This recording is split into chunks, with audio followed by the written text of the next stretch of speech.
Pollution बहुत है sir. ये गंभीर विषय है। शिक्षा, स्वास्थ्य, सफाई कर्मचारी तो पक्के हो रहे हैं, पर हमारा क्या? बिल्कुल इस पे विचार करेंगे। नमस्कार, आप देख रहे हैं जेएनएन न्यूज़ में राजेश्वर चौहान और हम हैं सिविक सेंटर। जी हाँ, सदन की जिम्मेवारी चलाने की नेता सदन की होती है, यानी सदन ठीक ठाक से काम करे और लोगों के लिए बेहतर चीज़ें निकल के आएँ। और आज हम मिलवाने वाले हैं आपको नेता सदन प्रवेश वाही जी हमारे साथ हैं, हम बात करेंगे उनसे। सर बहुत बहुत स्वागत है आपका पहले तो। नमस्कार, धन्यवाद आपका बहुत बहुत। नेता सदन हैं आप और आप पर जिम्मेवारी है ताकि ठीक से चले, लोगों के लिए बेहतर चीज़ें निकल के आए सदन से, दिल्ली वासियों के लिए। पिछली बार हल्ला गुल्ला, अब संख्या आपकी ज़्यादा है इसलिए पूछ रहा हूँ, अब तो बेहतर है मामला। देखिए, अगर आपने खुद देखा हो, अनुभव किया हो कि पिछली बार जो है वो हाउस नहीं चलते थे जब आम आदमी पार्टी के महापौर थे। अब हमारे महापौर हैं और हमारे लोग दूसरे विपक्ष को भी कोशिश करते हैं। और अभी तक आपने देखा 3 हाउस बहुत ही स्मूथली, और उससे पहले भी हमारे हाउस जो है बहुत स्मूथली चल रहे हैं जब से हमारी पार्टी सत्ता में आई है। और काफ़ी चीज़ें ठीक होने की तरफ बढ़ रही हैं। और हमारी दिल्ली की भी सरकार है और मुझे लगता है कि चीज़ें बेहतरी की तरफ जा सर इस वक्त तो आपको भी और सरकार भी बीजेपी की है दिल्ली में, तीनों जगह देखा जाए, मेयर भी यहाँ पर ले लीजिए। और अब तो तानाशाही कोई ऐसी है नहीं कि सरकार जो चाहे वो रुकावट बने, पहले के मुकाबले जैसे आरोप लगते रहते थे। पॉल्यूशन बहुत है सर, इसको लेके सदन से कुछ ऐसा आ रहा है निकल के कि दिल्ली वालों को राहत मिले, क्योंकि सब कुछ तो यहीं से होगा। देखिए, इसमें आपको बताना चाहता हूँ, ये गंभीर विषय है। यह सही है कि विपक्ष अपनी राजनीति कर रहा है, हम भी राजनीति क्षेत्र में हैं तो कहीं ना कहीं हमें भी, लेकिन सच्चाई देखिए तो ये एक प्राकृतिक आपदा है। और प्राकृतिक आपदा में किसी के ऊपर आक्षेप नहीं लगाना चाहिए। अगर हमने लगाए तो मैं उसको भी बहुत अच्छा नहीं मानता। फिर भी आप अपेक्षा हमारी दिल्ली की सरकार, हमारी दिल्ली नगर निगम बेहतर काम कर रही है। अगर आप स्प्रिंकलर्स देखें, आप फोगिंग देखें, आप सफाई व्यवस्था देखें, तो बहुत गंभीरता से हमारी दिल्ली सरकार, हमारे निगम काम कर रही है। हमारे कमिश्नर भी कोशिश कर रहे हैं, हमारे महापौर, हमारे नेता, हमारे पार्षद और रोज सड़कों पर आ रहे हैं। लेकिन आप ये भी देखिए कि दिल्ली में कूड़ा जो है, कूड़ा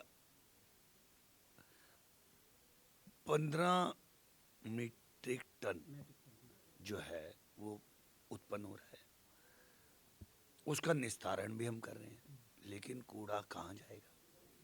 हम भी कहते हैं कूड़ा, लेकिन हम आज आप देखिए, हमें जनता का साथ की जरूरत है। मैं अभी कहीं गया था किसी दिल्ली से बाहर, एक तो आबादी, दिल्ली की आबादी बहुत ज़्यादा है और हमारी जो एक अनुशासन में रहने की आदत दिल्ली के लोगों की कुछ कम है।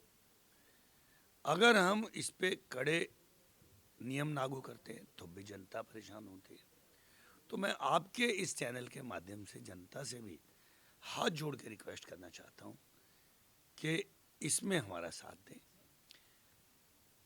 अनेक शहरों में मैं जाता हूं तो अभी वो अपने घरों से जब कूड़ा देते हैं तो वो गीला कूड़ा, सूखा कूड़ा बाहर अलग से करके देते हैं। आपने देखा होगा कि हमारे घरों में इकट्ठा कूड़ा देते हैं। अगर केवल 2 बर्तन रख लें, कूड़े के बिन 2 रख लें जिसमें अलग अलग कूड़ा डालें, तो आधी समस्या तो यहाँ ठीक हो जाती है। हम निगम पे आक्षेप तो लगाते हैं और निगम का काम भी है, कुछ कमियां भी हैं। ऐसा नहीं है कि निगम बहुत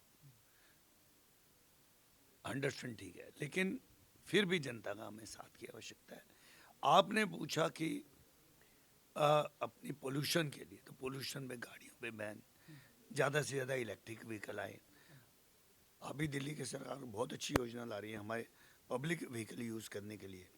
हमारे जो भाई हैं, टैक्सी चालक है, जो ओला और उबेर की ये जो मोनोपोली है उसको तोड़ने के लिए भी हमारी मुख्यमंत्री जी काम कर रही हैं।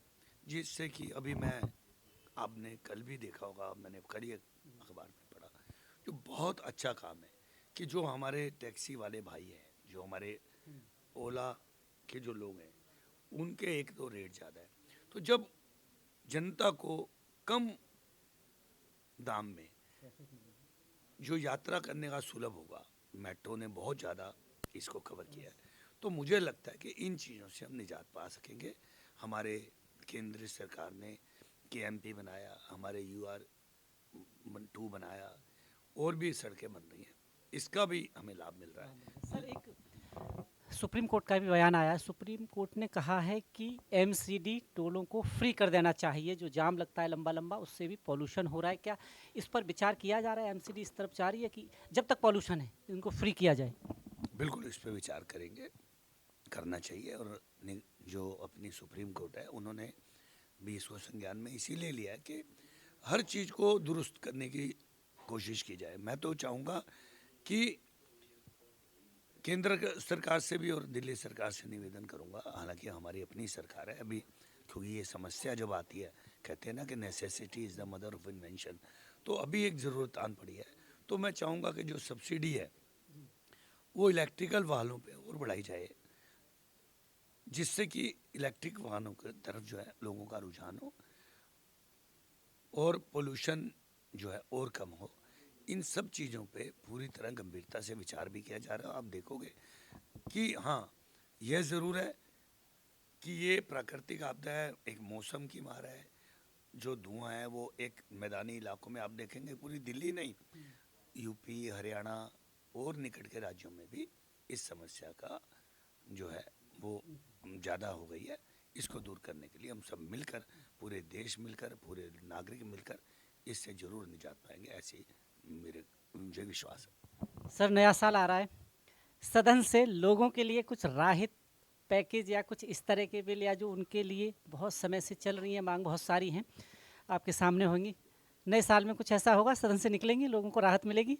देखिए, आपको बताता हूँ, निगम सदैव काम कर रही है। अभी पिछले दिनों दिल्ली सरकार ने में और हमने फैक्ट्री जो चलाते हैं लोग, उनको एक बड़ी राहत दी थी।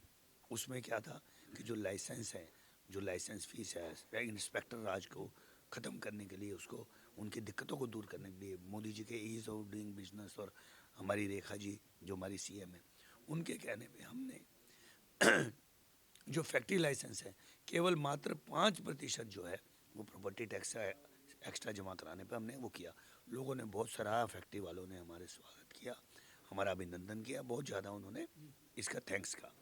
अब हमने ट्रेड लाइसेंस जो है, यानी कि जो छोटे छोटे दुकानदार हैं, इसी श्रेणी में जो हाउस टैक्स का यानी कि प्रॉपर्टी टैक्स का जो वो जमा करते हैं, उसमें कुछ केवल 15%, यानी कि अगर 5,000 उनका प्रॉपर्टी टैक्स है, तो केवल 750 रुपये मात्र और जमा कराने पर स्वतः ही उनका जो ट्रेड लाइसेंस है वो बन जाएगा और कोई इंस्पेक्टर उन्हें तंग नहीं करेगा। ऐसी ऐसी योजनाएं हम लाएँ और चालू हो चुकी है, शुरू हो चुकी है, और भी योजनाएं हम लाएंगे, कोशिशें करेंगे। और हमारी जनता का हमें पूर्ण सहयोग है, मैं उनका धन्यवाद करता हूँ। और हमारी दिल्ली की जो सरकार है और हमारी केंद्र सरकार है, मिलकर इस दिल्ली को और स्वच्छ और सुंदर बनाएंगे। सर चलते चलते आखिरी सवाल, दिल्ली को साफ सुथरा रखने में हमारे सफाई कर्मचारी बड़ा योगदान देते हैं। पिछले कुछ समय पहले हाउसिंग बिल पास हुआ 4,000 समथिंग जो सफाई कर्मचारी पक्का करने का। ऐसे इस संख्या को क्या और बढ़ाया जाएगा बिल, ऐसा कुछ आगे है? देखिए, आपने खुद कहा कि 4,000 का हुआ, उसी श्रेणी में अभी पिछले कुछ दिन पहले भी हमने और कर्मचारियों को पक्का किया है। एक कर्मचारी के रिटायर होने से एक दिन पहले हमने उसको ये लाभ दिया और वो करीब 15 से 20 लाख रुपए उस व्यक्ति को, जो 1 रुपया भी ना मिलता क्योंकि वो कच्चा था, तो एकदम मिल गया। वो बहुत खुश आज भी हुए हैं सर 2 लोग हुए, आप खुद कह रहे हैं। तो अनुकूल चीज़ें हो रही हैं। जवान सर साहब, थोड़ा ध्यान देने की ज़रूरत है। जो मुझे लोग लिखते हैं MCD के अधीन शिक्षा, स्वास्थ्य, वहाँ पर सर वो मुझे बहुत लिखते हैं कि हमारे बारे में पूछिए, हमारी तरफ भी ध्यान दिलवाइए, क्योंकि सफाई कर्मचारी तो पक्के हो रहे हैं, पर हमारा क्या, उनके लिए भी कुछ है क्या? आप मुझे बताइए, समस्याओं पे समाधान पे विचार चल रहा है, फिर भी जो आपको लगे कि भाई ये समस्या दीगर है, तो मुझे आप बताइए। हम इसको अपने मेयर साहब, अपने सब लोगों से मिलकर, स्टैंडिंग कमेटी, हम सब मिलकर इन चीज़ों से निजात पाएंगे और बेहतरी की ओर हम निगम को लेकर जाएंगे। बहुत बहुत धन्यवाद सर। बात धन्यवाद, बहुत। नेता सदन थे यानी नया साल आने वाला है, नए साल आते ही दिल्ली वालों के लिए बहुत कुछ अच्छा होने वाला है, सर ने बता दिया है, इंतज़ार करिए। पर पॉल्यूशन की सारी समस्याओं पे उन्होंने बात रखी कि कैसे कम हो सकता है, बहुत सारी चीज़ें आने वाले वक्त में लोगों को मिलेंगी। आप देख रहे हैं जेएनएन न्यूज़, कैमरामैन रवि कुमार के साथ मैं राजेश्वर चौहान, सिविक सेंटर। धन्यवाद।